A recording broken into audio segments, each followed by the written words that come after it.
हाँ तो दोस्तों, इस वीडियो के अंदर हम ट्रैफिक सोल इट सॉल्यूशन के आईपीओ के बारे में बात करेंगे और जानेंगे कि इस आईपीओ के अंदर आपको अप्लाई करना चाहिए या नहीं। चलिए शुरू करते हैं।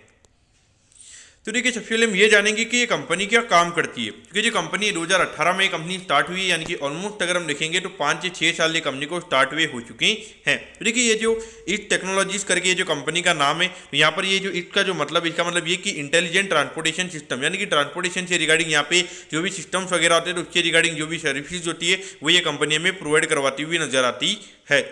अगर हम कंपनी के सर्विसेज की अगर हम बात करेंगे तो देखिए, यहाँ पे ट्रैफिक मैनेजमेंट से रिगार्डिंग यहाँ पे जो सिस्टम्स वगैरह होते हैं वो ये कंपनी हमें प्रोवाइड करवाती हुई नजर आती है। फिर उसके अलावा अगर हम देखेंगे तो टनल मैनेजमेंट, फिर जो हाईवे पे जो लाइटनिंग्स वगैरह लगती है तो वो लाइटनिंग वगैरह लगाने का भी ये कंपनी हमें सर्विस प्रोवाइड करवाती हुई नजर आती है। और उसके अलावा अगर हम बात करेंगे तो सोलर एनर्जी से रिगार्डिंग भी ये कंपनी हमें सॉल्यूशन प्रोवाइड करवाती हुई नजर आती है। तो मेनली अगर हम देखेंगे तो यहाँ पे ये जो हाईवे से रिगार्डिंग खास करके ये जो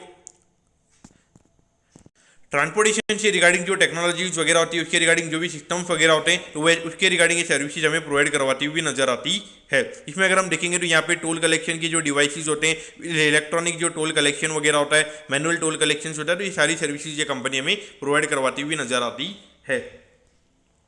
अगर हम कंपनी के ऑब्जेक्टिव की अगर हम बात करेंगे, यानी कि जो यहाँ पे कंपनी को सॉफ्टवेयर वगैरह यहाँ पे कंपनी को बाय करना है तो उससे रिगार्डिंग यहाँ पे कंपनी का आईपीओ में आता हुआ नजर आ रहा है। और बाकी अगर हम देखेंगे तो कुछ लोन्स वगैरह यहाँ पे कंपनी ने लिए हुए हैं तो उसे यहाँ पे कंपनी को रीपे करना है तो उससे रिगार्डिंग ये कंपनी का आईपीओ में आता हुआ नजर आ रहा है। तो डेफिनेटली देखा जाए, अगर ये कंपनी अपना लोन वगैरह अगर रीपे करेगी तो वहाँ पे इंटरेस्ट कॉस्ट कंपनी का कम हो जाएगा, तो जो भी यहाँ पे जो पहले जो कंपनी को इंटरेस्ट लगता था वो अभी सीधा कहीं ना कहीं हमें बॉटम लाइन में ऐड होता हुआ नजर आएगा। और उसके अलावा अगर हम देखेंगे तो वर्किंग कैपिटल की रिक्वायरमेंट जो नॉर्मली यहाँ पे जो वर्किंग कैपिटल साइकिल के रिगार्डिंग जो रिक्वायरमेंट होती है कैश की, तो उसके रिगार्डिंग ये आईपीओ में आता हुआ नजर आ रहा है। अब अगर हम कंपनी के फाइनेंशियल्स की अगर हम बात करेंगे तो देखिए, 2022 में लगभग 28 करोड़ के लगभग ये कंपनी का रेवेन्यू का नंबर था। फिर ये नंबर में अराउंड 36 करोड़ के लगभग होता हुआ नजर आया था। और अभी जो रिसेंटली जो फाइनेंशियल ईयर खत्म हुआ है वहाँ पे लगभग 66 करोड़ के लगभग का रेवेन्यू का नंबर हमें यहाँ पे नजर आता है। तो ऑल ओवर देखा जाए तो कंपनी के ग्रोथ के नंबर डेफिनेटली यहाँ पे अच्छे हैं। अगर हम 2 साल में अगर हम देखेंगे तो डबल से भी ज़्यादा कंपनी का रेवेन्यू का नंबर ऑलरेडी यहाँ पे हो चुका है। और अभी ये कंपनी फंड रेज कर रही है तो वहाँ पे डेफिनेटली उसे और कहीं ना कहीं हमें यहाँ पे एडिशनल ग्रोथ के नंबर्स यहाँ पे कंपनी के देखने को मिलेंगे। अगर हम प्रॉफिटेबिलिटी की बात करेंगे तो 2022 में हार्डली 2 करोड़ 5 लाख के लगभग ये कंपनी का प्रॉफिट का नंबर था। और अभी जो रिसेंटली जो फाइनेंशियल ईयर खत्म हुआ है वहाँ पे लगभग 12 करोड़ 9 लाख के लगभग का प्रॉफिट का नंबर हमें यहाँ पे ये कंपनी का नजर आता है। यानी कि ऑलमोस्ट अगर हम देखेंगे तो 5 से 6 गुना यहाँ पे कंपनी की प्रॉफिटेबिलिटी हमें यहाँ पे 2 साल में होती हुई नजर आई है। कहीं ना कहीं अगर हम देखेंगे तो यहाँ पे ऑपरेटिंग लेवरेज का फायदा यहाँ पे कंपनी को हमें यहाँ पे मिलता हुआ नजर आया है। अब अगर हम आईपीओ की डिटेल्स के बारे में अगर हम बात करेंगे तो देखिए, 10 तारीख को ये आईपीओ में स्टार्ट होता हुआ नजर आएगा और 12 तारीख को ये आईपीओ में क्लोज होता हुआ नजर आएगा। अगर हम प्राइस बैंड के बारे में अगर हम बात करेंगे तो 70 के कट ऑफ प्राइस पे ये कंपनी में शेयर देती हुई नजर आ रही है। और 2000 शेयर्स का लॉट सेज हमें यहाँ पे कंपनी का नजर आता है, यानी कि एक लॉट को अप्लाई करने के लिए 1,40,000 रुपये यहाँ पर आपको लगने वाले हैं। अगर हम इश्यू साइज की अगर हम बात करेंगे तो 44 करोड़ 87 लाख के लगभग का आईपीओ का इश्यू साइज हमें यहाँ पे नजर आता है। ये पूरा पैसा हमें कंपनी के पास में जाता हुआ नजर आएगा। और इसमें अगर हम रिटेल कोटा की अगर हम बात करेंगे तो अराउंड 35% के लगभग यहाँ पे कंपनी का रिटेल कोटा है, यानी कि लगभग 15-16 करोड़ के लगभग का रिटेल कोटा में यहाँ पे ये कंपनी का नजर आता है।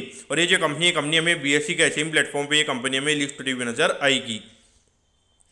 अब अगर हम टाइम टेबल के बारे में अगर हम बात करेंगे तो देखिए, 13 तारीख को आपको पता चल जाएगा कि आपको अलॉटमेंट मिला है। अगर अलॉटमेंट नहीं मिलता तो 16 तारीख को रिफंड मिल जाएगा। 16 तारीख को आपके डिमेट अकाउंट में शेयर आ जाएंगे अगर आपको अलॉटमेंट मिलता है। और 17 तारीख को ये कंपनी हमें लिस्ट होती हुई नजर आएगी। अब अगर हम यहाँ पे कंपनी के वैल्यूएशन के पैरामीटर्स की अगर हम बात करेंगे तो देखिए, अराउंड हार्डली 170 करोड़ के मार्केट कैप पे ये कंपनी का आईपीओ में आता हुआ नजर आ रहा है। उसके हिसाब से अगर हम बात करेंगे तो हार्डली 15 से 16 के पी रेशियो पे ये कंपनी का आईपीओ में आता हुआ नजर आ रहा है। तो वैल्यूएशन वाइज अगर हम देखेंगे तो डेफिनेटली कोई ज़्यादा कॉस्टली वैल्यूएशन पे कंपनी का आईपीओ नहीं आ रहा है, क्योंकि जिस तरीके से ये कंपनी ग्रो कर रही है, ऑलमोस्ट अगर हम देखेंगे 2 साल में कंपनी के रेवेन्यू के नंबर हमें यहाँ पे डबल होते हुए नजर आए हैं। तो वहाँ पे डेफिनेटली मार्केट एक बार के लिए यहाँ पे अराउंड 30-35 के लगभग का पी रेशियो यहाँ पे कंपनी को दे सकता है। लेकिन एक ही नेगेटिव हमें पे कंपनी के अंदर ये नजर आया है, क्योंकि देखिए मेनली यहाँ पे कंपनी ट्रांसपोर्टेशन से रिगार्डिंग यहाँ पे जो भी सिस्टम्स वगैरह होते हैं वो ये कंपनी प्रोवाइड करवाती है। लेकिन अगर आप अभी देखोगे जिस तरीके से अभी सोलर एनर्जी से रिगार्डिंग यहाँ पे जितनी भी कंपनीज है उनके अंदर हमें यहाँ पे जो बूम देखने को मिला है, तो उसकी वजह से एडिशनल यहाँ पे जो कंपनी के अबाउट के अगर हम देखेंगे तो कंपनी ने यहाँ पे सोलर एनर्जी के रिगार्डिंग भी बताया। तो कहीं ना कहीं देखा जाए तो यहाँ पे बहुत सारी कंपनीज यहाँ पे सोलर के अंदर आने की ट्राई कर रही है, तो ये थोड़ा बहुत मुझे नेगेटिव नजर आता है। क्योंकि देखिए पर्टिकुलरली अगर हम ये कंपनी के मेन अगर हम बिजनेस मॉडल की अगर हम बात करेंगे तो वो यहाँ पे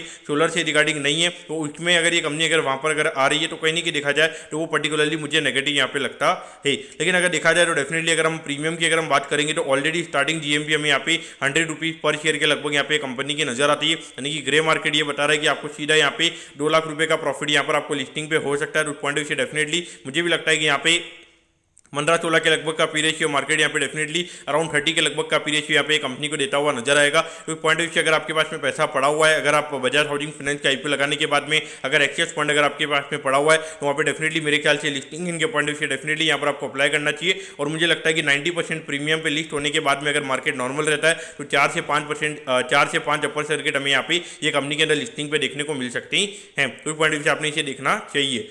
तो दोस्तों मैं होप करता हूँ कि ट्रैफिक इट सॉल्यूशन के आईपीओ के बारे में आपको सब कुछ समझ में आ गया होगा। अगर आपकी कोई भी क्वेरीज है आप कमेंट कीजिए, मैं जरूर आपके कमेंट पर रिप्लाई करूँगा। ओके दोस्तों, thank you, have a nice day.